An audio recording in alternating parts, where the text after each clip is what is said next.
You see, when the fist travels straight like an arrow, the body must be relaxed. No tension until the instant of impact. Here, snap. I throw mine long, let it ride on the shoulder. Keeps the reach. But that short pop you got is quick as a blink. Speed comes from structure. Elbow tucked, hip leading. All right. Distance is small, but it's still... See, from here, no tension. Just snap like you're pointing. That's quicker than a jab. Feels like it disappeared. Exactly. Economy of motion. You intercept, not trade. Try. All right. Good. Now step and flow. Punch back. You know, Ali walks in the gym, the bag sees him and hangs itself. Ha! That's because they heard you coming and knew it wasn't safe around all that kung fu humming. Man, you throw a punch so fast the air files a missing persons report. Right. And you You move like a breeze, Bruce.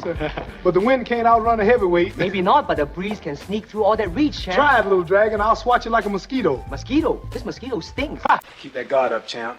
You mean like this? Quick now. Nice slip. Body shots clean. Fast hands, Bruce. Fast feet, Ali. Break? Yeah. Good round. Hey everybody, it's Birdie here. What's going on, guys? Okay, so Muhammad Ali versus Bruce Lee. The ultimate fight. The fight that almost happened. Yes, that's true. This fight actually almost happened. As a matter of fact, the fight you're watching in the background here is Antonio Inoki versus Muhammad Ali in 1976. And Antonio Inoki is basically the substitute for Bruce Lee. This is an MMA match, the match that you're watching, with special rules. And if Bruce Lee hadn't died in 1973, it would have been Bruce Lee versus Muhammad Ali instead of Antonio Inoki. And so we have to go back to the 1960s, where Bruce Lee and Muhammad Ali actually met. They had a meeting, they discussed the possibility of an exhibition match with special rules. And Muhammad Ali agreed, Bruce Lee agreed, and this fight was going to happen. They just needed to find the perfect time for this match to happen. And sadly, 1973 was the perfect time to have this match, because Bruce Lee had just released Enter the Dragon, and Muhammad Ali wanted to have an exhibition fight with Bruce Lee, and he had a slot in his schedule in 1973. And back then, everybody knew about Bruce Lee.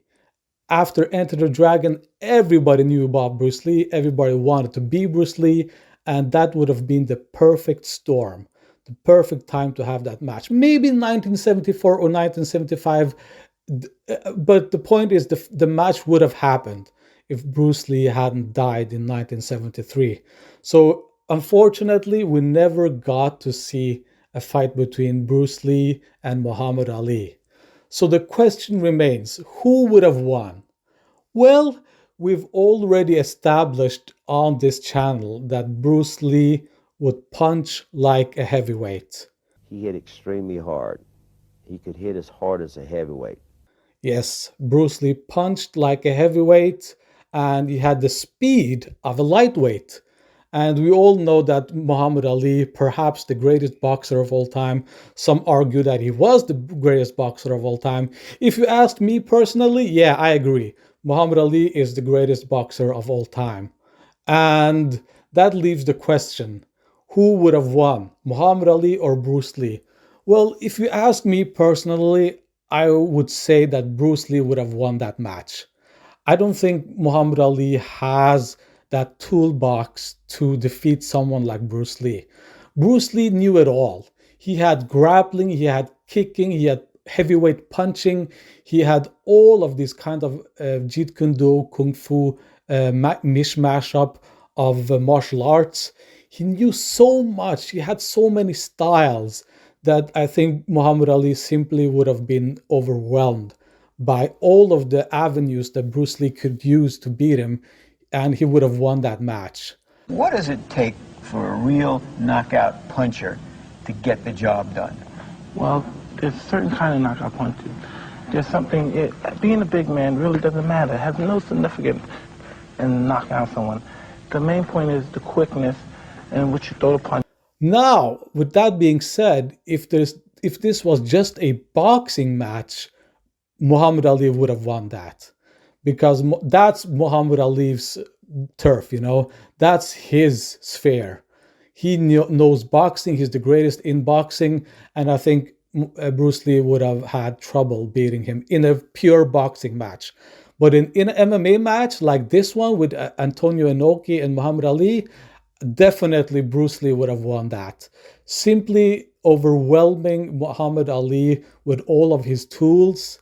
And I'm guessing Bruce Lee would have gone in with a flurry of punches and kicks and tried to get Muhammad Ali down on the canvas and probably submitted him. That's my guess. Like I said, Bruce Lee, he knew how to punch like a heavyweight. He had the speed of a lightweight. He had this enormous toolbox that no other martial artist had, especially at that time. And I think just Muhammad Ali would have been overwhelmed by all of that. But like I said, in a pure boxing match, Muhammad Ali would have won that for sure, definitely. And with all this being said, at the end of the day, this was an exhibition match. This would have been an exhibition match. They wouldn't have gone out there to try and kill each other. They would have just tried and, promote the martial arts, promote boxing, and just probably raise some money for charity, something like that. But man, oh man, what a fight that would have been, man. I would have loved to see that match. If I could go back in time and try to make that match happen before Bruce Lee passed away, man, that would have been one of the greatest matchups ever. Muhammad Ali versus Bruce Lee. That would have been one of the greatest matchups of... Keep that guard up, champ. You mean like this? Quick now. Nice slip. Body shot's clean. Too fast for the camera, man. I think you're right. I'm not sure we caught that. Let me try something. Whoa, my goodness! I blinked and missed it. That's the idea. Folks, they're not human. Ali on the balls of his feet, measuring. Lee crouched, spring-loaded. There's the jab from Ali. Slipped. Counter from Lee. Just grazed him. Ali doubles the left, finds the mark, and Lee answers with a right to the body. They tie up. Referee moves in break.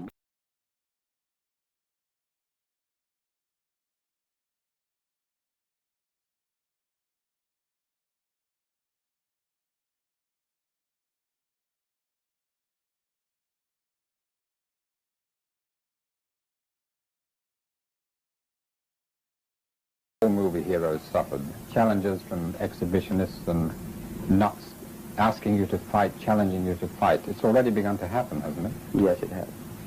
How do you deal with it? When I first learned martial arts, I too have challenged many established instructors. And of course, some other challenging me also. But what I have learned is that challenging means one thing. Is that what is your reaction to it? How does it get you?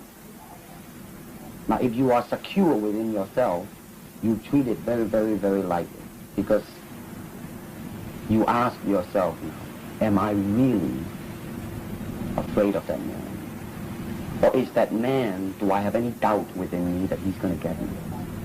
But if I do not have such doubt, and if I do not have such fear, I would certainly treat it very lightly, just as today the rain is going on strong, but tomorrow maybe the sun is going to come out again. I mean, it's like that type of a thing.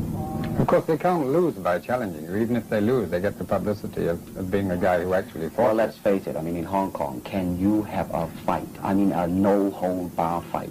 Is it a legal thing? It isn't, is it? And to me, you see, a lot of things, I mean, like challenging and all that, I am the last to know.